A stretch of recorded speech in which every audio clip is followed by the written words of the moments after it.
Retail Media Thursdays. I'm Megan Harbold, and we are at the Wheel Tapper Pub in New York City. Today, I get to talk to Justin Sparks from SMG. Cheers, Justin. Welcome to Retail Media Thursdays. Thanks, Megan. Why don't you go ahead and introduce yourself?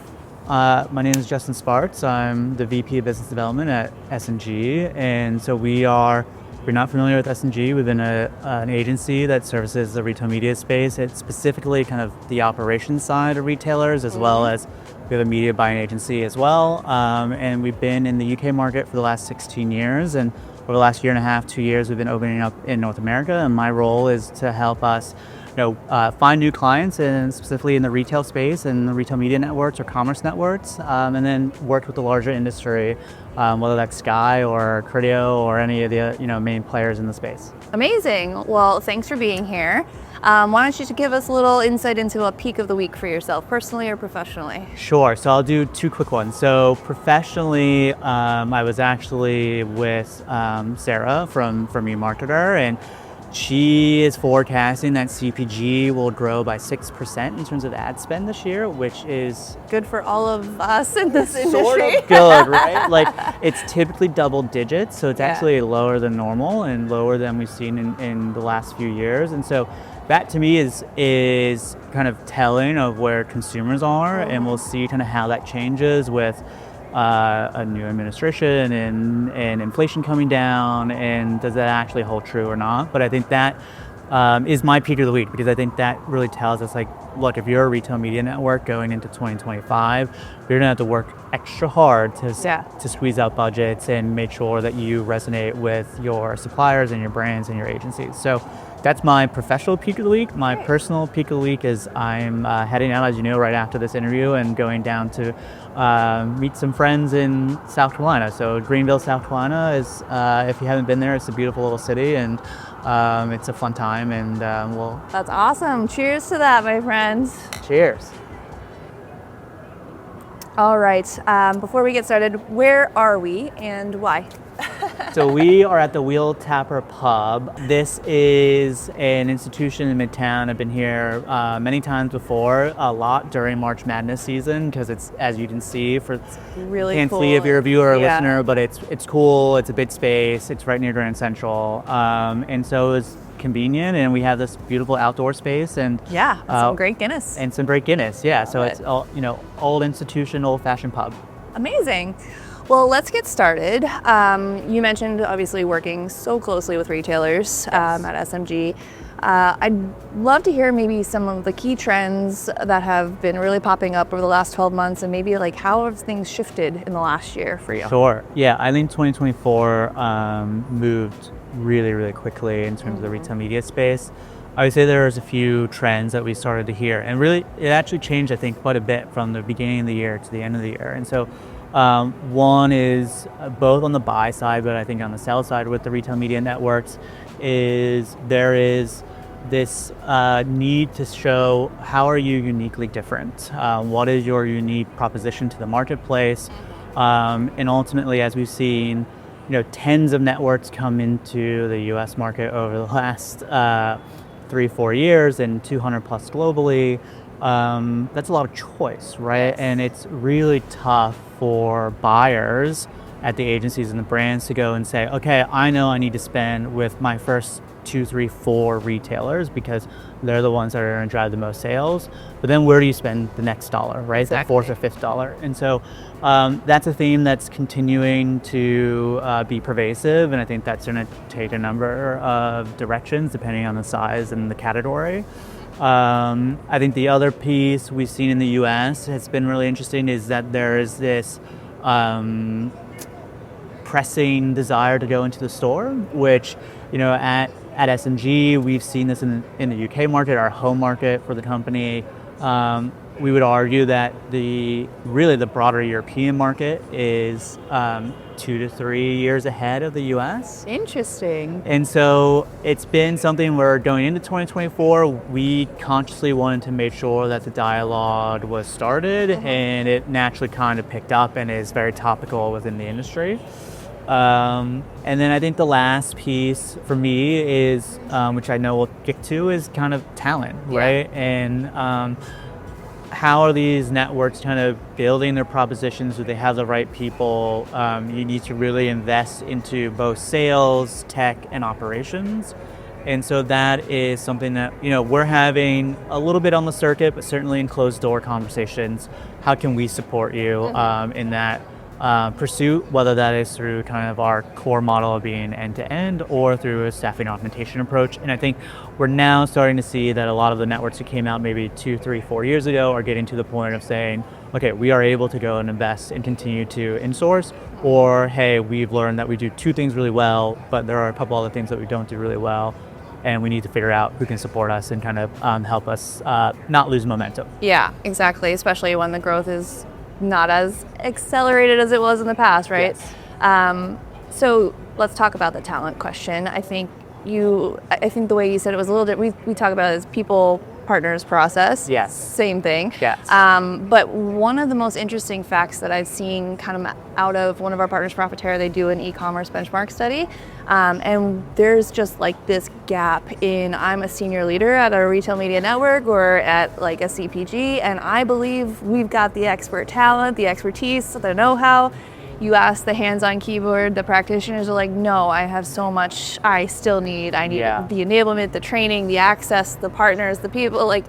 So maybe go into a little bit about this talent gap and how to actually truly staff properly. Yeah, it's a good question.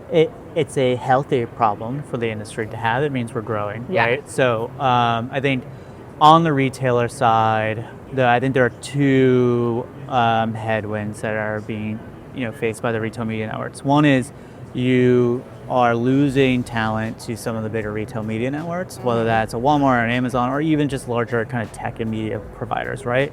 If you have really good talent, everybody wants them, especially if they're commercial talent or if they're product talent. And so those folks are always going to be in high demand. And how do you retain them in let's say a mid-sized retailer, whether that is specialty or that is mass merchant, whatever your category is, it's tough to maintain that talent, give them more work, right, and more responsibility beyond just kind of keep their career growing. Right, exactly, and give them the trajectory that matches the talent level. And then I think the second piece is then how do you develop talent behind that? Because if you look around the industry, on the retailer side, you have a lot of folks who are in operations roles or merchandising roles or other roles that were not necessarily media roles, right? Especially running a media network. Yes. And so it's tough, right? Because I think what's interesting about our space and what keeps it unorthodox and dynamic is that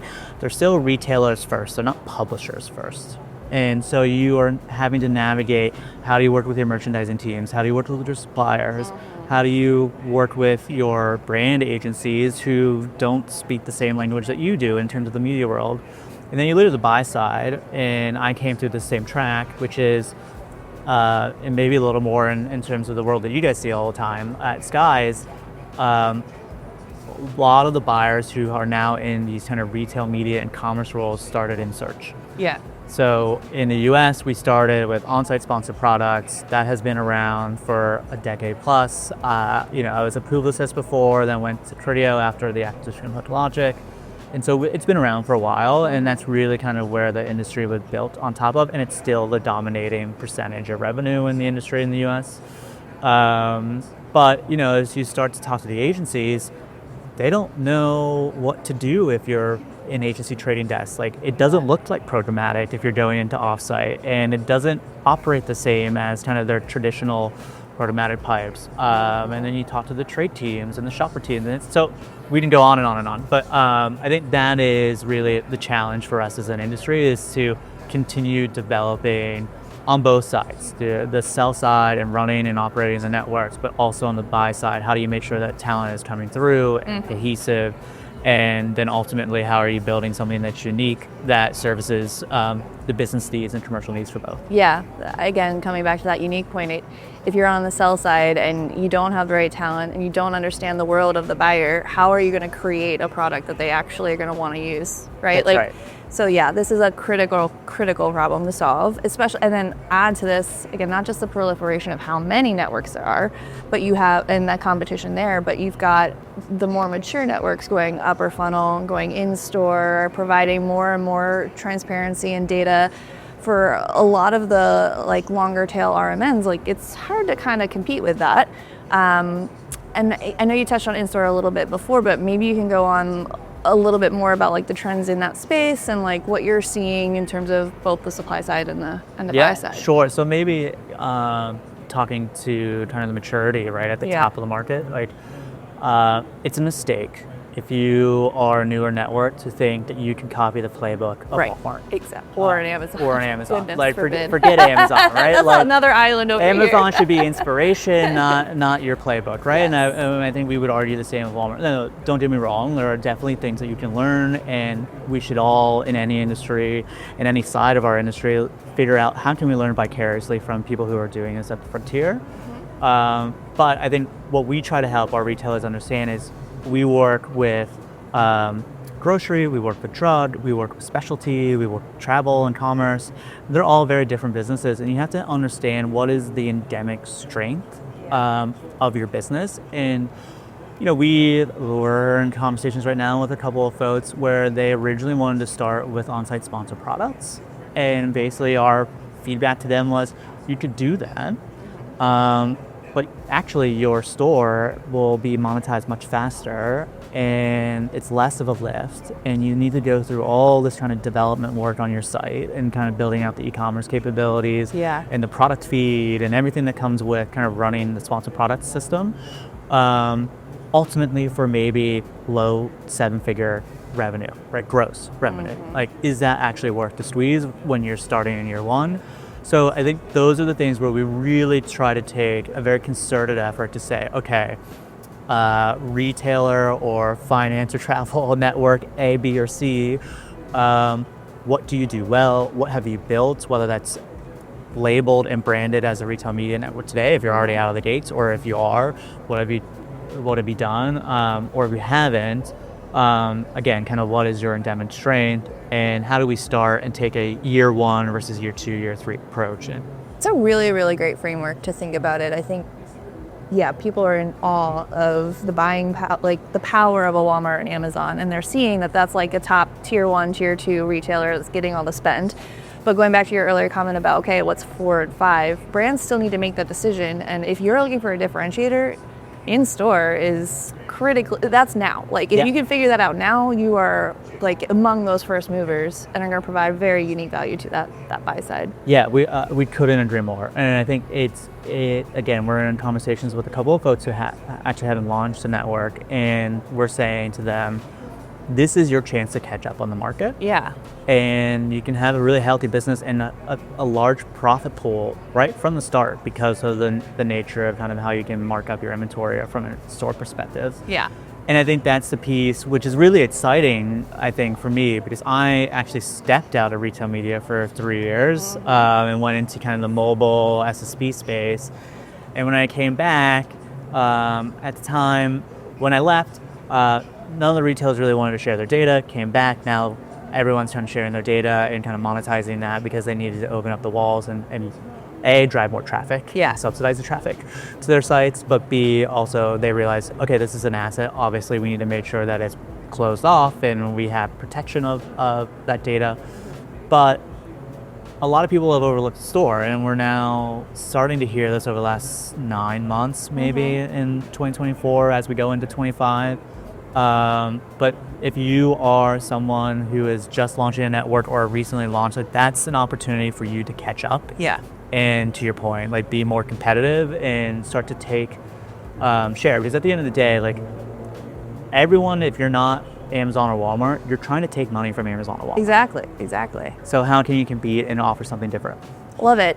And I think it's a really, really important call out too for the advertisers of the world. Like, get ready. This complexity is only going to continue to get more complex as the retailers and the publishers look for those new and unique ways to monetize their data. So yeah, like get ready, it's here, and you need to figure it out in your strategy, like now. Yeah, exactly. And it like in store's not the only channel, right? Like it's near dear to us, just given the nature of kind of our business and our heritage being in the UK. But Yeah.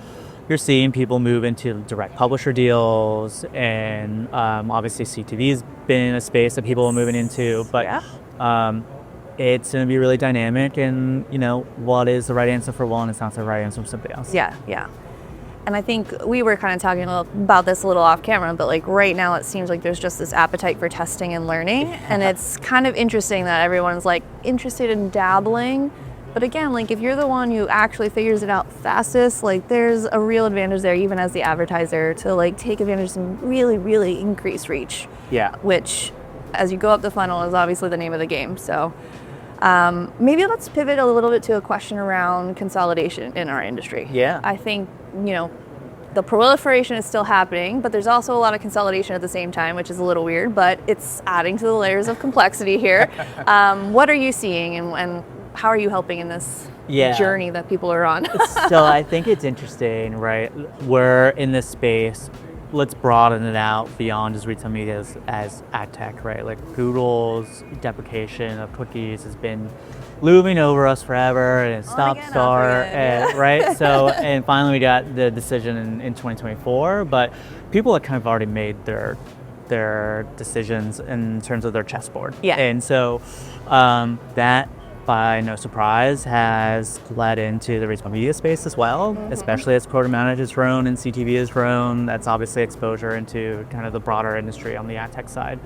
And so we're already seeing, last year, there were a couple of $1 billion plus acquisitions. And we're seeing as well, Publicis went and bought the Mars agency. And that's a tacit admission that they needed more skill set, right? And so there's a way to do it. You either partner or you buy, because the industry is moving so quickly at the moment that if you want to go and build organically, you're probably going to get left behind. Absolutely. And so that's why I think watching for consolidation is going to be a real big focus for 2025. I know we're going to talk about previews, but and then you think about things like cost of capital is coming down because the Federal Reserve is lowering interest rates, and that's going to liquidate M&A activity. So like everything's seemingly lining up. And then I think you have the other piece, which we touched on in the beginning, which is this need for ease of access, which is a value prop that Sky brings to the market. And when I was at Criteo back in the day, I was part of the team that led the partnership with Sky, because we said, why do we need another portal if someone on the brand and agency side already uses someone like a Sky or any of your competitive set? Why would we go away from that? Because like at the end of the day, and this is something that I've been saying quite a bit since I've joined SMG and the company, is like money follows easy, right? And like we are putting a really big burden on the buy side in terms of having this proliferation of number of networks, number of channels, but not access points, not single access points to get there. And then we don't count it the same, we don't track it the same in terms of like JBP credit, and on and on and on. So consolidation will attempt to solve some of those questions, I think, over the next 12 months. And we're supportive. I think we see it as a healthy sign. We see it as a sign of a healthy industry.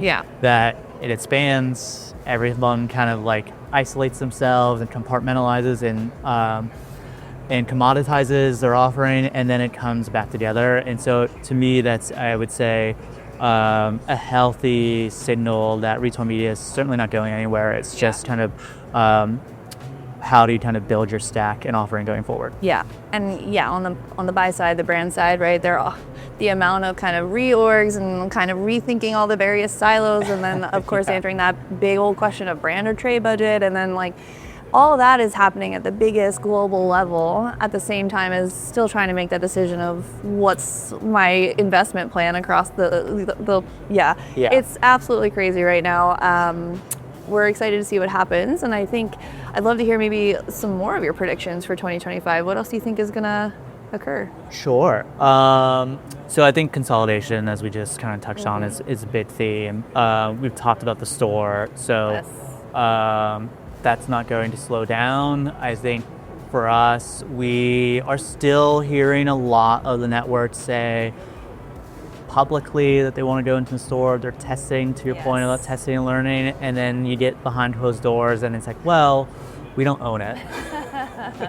And we're trying to navigate it. And so we're hoping that we see this year that there's more uniformity within the retailers to allow them to grow their networks and can consolidate the channels, because at the end of the day, like, you are still just working with the supplier as one organization. And I sold to the brands for a long time in prior roles, and like, they don't want to have 3 people from the retailer join their meetings to get everybody in the same room.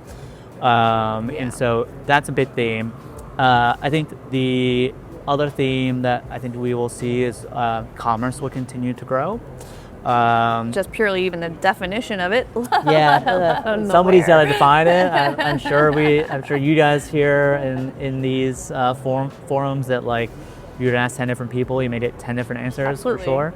But yeah, we see travel is launching and growing significantly. And we're seeing the financial services industry come behind it.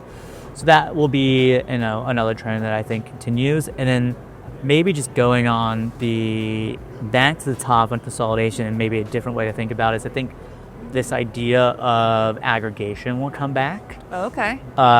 So when I was coming out of the agency world 8 years ago at this point, I joined Creo after they acquired a company called HookLogic, which is basically an ad network. And we see that may be coming back into the marketplace, right? Where it's like, not only do you need the buy side single entry point like what Sky provides, but you also need the piping on the sell side. And what we hope is that retailers realize, maybe by actually pulling our assets together and potentially decoupling things like data from inventory and packaging it together with our peer set, we have a better chance to grow total revenue.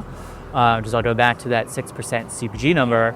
It's going to be tough sledding if that holds true for a lot of these networks. And so how do you just make yourself more appealing with other networks in the place, and their strength in numbers. Exactly. And also, just again, like, to do that would be essentially listening to the advertisers. This is what they want too, right? So if you can give it to them, you're gonna get the spend. So right, it's all easy, right? Like, exactly. if you make it easy for the buyer, they will obviously needs to perform. But like, if you make it easy, they will find ways to move money into you. Money follows easy. Caption for this entire episode.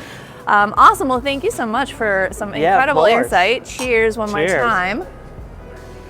All right, now I'm going to move into some quick fire questions for you. Love it. Okay. So, I've been warned about these. This is a unique one. We've never done this before. So, Matthew Lee, the founder of SMG. For those of us who have been in the industry for a while, we know him, we love him. He's quite the personality, and he is quite the dresser. Yes. I have 5 outfits. Oh my God. that he either has or has not worn to conferences in the last year. Are we going to show this on We are going to pull it up. Everybody's going to see it. Now, just to level set, I had to try and find them when he wasn't actually in the outfit. So the ones that are true, like, they're going to be approximate. I couldn't find the exact suits, so it'll be close. Okay, first and foremost. Oh, I think that's a yes. This is a no. Really? I know. It's fabulous. I feel like this is one that he will own now once we put this on. You're going to have to give me these. He will go and buy this. Okay, number 2. The thing is all 5 that you're going to show me, I probably will say yes. I'm going to say no. That is correct. Okay. This is not one that we've seen him wear recently anyway. Lime green suit. Yes, he's a color block guy. This is a staple, I think, for Matthew. Animal print and color block is what I've learned about. Well, here you go. That's a yes, because that's with him. Yes. This is his in Vegas when he wore that. Last but not least. I'm gonna say no. I'm gonna stick to he's color block and animal print, not floral. This is a yes. Really? Now, Okay. this is not the exact suit. It's an approximate. His flowers were a little bit bigger, but they had the pants and everything. It was glorious. I think I can plead the new guy card at SMG. I'm still under a year.